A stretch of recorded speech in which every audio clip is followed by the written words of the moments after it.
Sabihin mo sa akin, nasaan yung gym teacher? Ha? Nasaan yung gym teacher? Ikaw ba ang gym teacher ng anak ko? Anong pangalan mo? Jim ho. Gym? Tapos gym teacher? Hindi ka man lang nag-isip ng ibang karir? So paano? Kapag math ang pangalan mo, math teacher ka, ganun? Eh, yun po yung pangalan ng kapatid ko, Matt. At math teacher siya. Kilala nyo? Teka lang, Joey, hindi mo sinabi sa akin na hindi makakapunta ang nanay mo. Kaya ang pinapunta mo na lang ang lola mo. Hay! Hindi ako lola, akong nanay, ha? Napakawala mong modo! Sa inyo po pala nagmana yung anak nyo na war freak, ha? Ganito na lang po. Medyo late na. Balik na lang po kayo ulit bukas. Kasi pauwi na ako eh. Bakit mo ako pababalikin bukas samantalang nandito na ako ngayon? Ang gusto kong ipaliwanag mo, bakit mo ibabaksak ang anak ko? Ito po kasing lubid na ito ay requirement sa class. Pag hindi niya ito naakyat, babagsak siya. Tama naman. Teka, pero huwag mo siyang tatakutin na ibabaksak mo siya. Gusto kong ipaalam sa'yo na aalis sa kami sa Pilipinas at itatransfer ko na siya sa ibang eskwelahan sa New Zealand!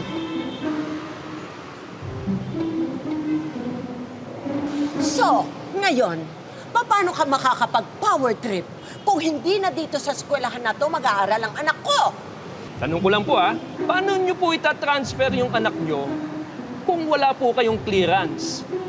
Anong clearance yun? NBI clearance? Barangay clearance? PNP clearance? Hindi po. Clearance sa school.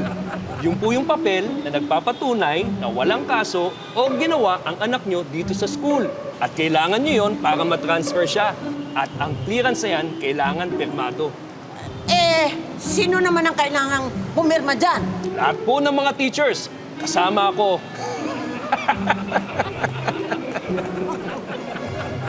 Nak? Akyat na. Ay naman eh.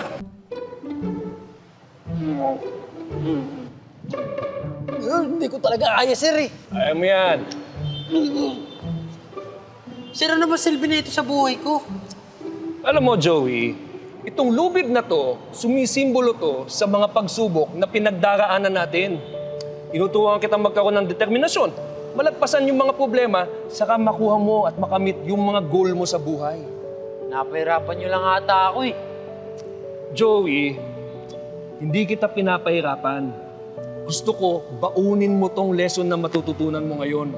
Alam mo ba, pagpunta ka sa ibang bansa, marami kang mahaharap na mga obstacles doon. At gusto ko, makayanan mo lahat yon. Kaya kailangan mo tong maakyat. Don't worry, this time, kakampi mo ako. Okay? Kaya mo yan. Oo nga, kaya mo yan.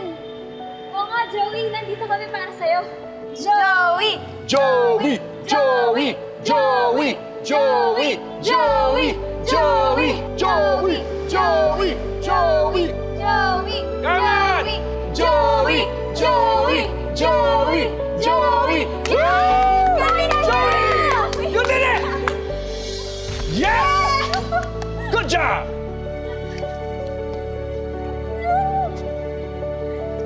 Sabi ko sa'yo, kaya mo eh. Sige, pirma na natin ang clearance mo. Talaga, sir? Oo.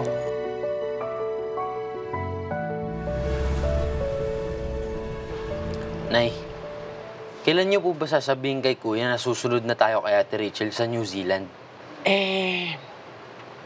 Umahanap lang ako ng tiyempo.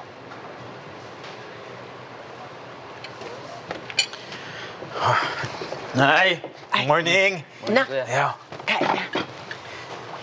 Wow, Nay. Ay, my favorite. Kain na, kain na. Nay.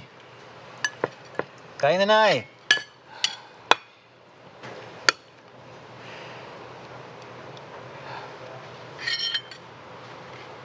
Nay. Bakit to?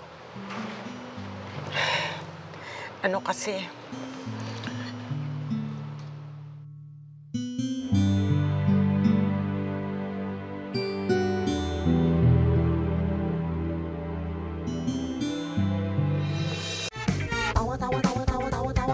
Anytime, anyone, anyhow. Halika manood at sumigaw. Anywhere in the world, everybody in the house. Click and subscribe now.